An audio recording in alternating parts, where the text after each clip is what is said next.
Now, India is the perfect test case to set up a rental housing scheme on a mass scale, given the shortage of low-cost housing projects. But while the developed world has successfully implemented rental housing to cater to the segment for whom property buying is out of budget, India is yet to find success in rental housing. Nikhil Sivadas finds out why.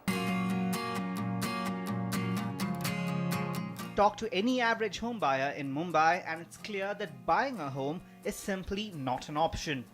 With home prices skyrocketing, renting is the only choice left. And this is fast becoming the norm in other major cities. But why is there so little focus on creating rental housing stock by both the government and the private sector? In India, you get yields between 2 to 4%. However, your capital appreciation on the real estate investment is 10%.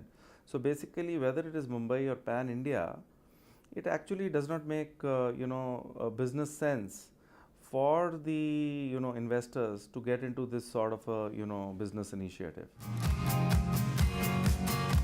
This causes a problem, especially when you consider that rental accommodation is a cheap and effective option for large metros which have a huge floating population. That's not all. Experts say enabling rental housing is also a practical way for the government to reach its goal of housing for all. We have a shortage of 2 to 3 crores in the big urban centers of India, 2 to 3 crore housing units. I do not think it's practically viable to construct all these units and offer them on ownership basis. It's just practically impossible. Globally, countries like Canada, the USA and certain European nations have clear-cut policies and financial incentives for rental housing schemes which have proved to be a big success. In contrast, the few attempts by government agencies in India have not done very well. Experts are calling for the government to formulate compelling financial incentives to get private developers interested in rental housing.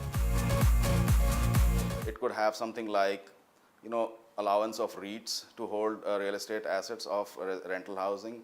It could be something like allowing a minimum benchmark or a minimum threshold people who actually buy. It could also have a mechanism like a rent to own where people could initially rent, they could partake a mortgage or a housing loan and then eventually buy. Experts are also calling for a revamp of the country's Rent Control Acts, a move that will help property owners in the vast informal rental housing segment become formalized and reassure private players who feel that current laws are too one-sided in favor of the tenant.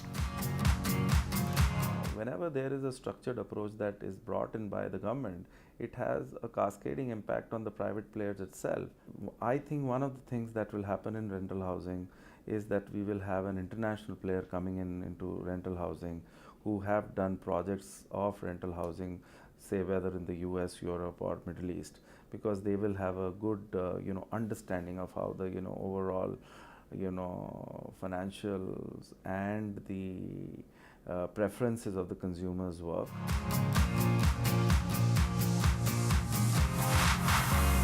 The good news here is that the government is considering implementing a national rental housing policy.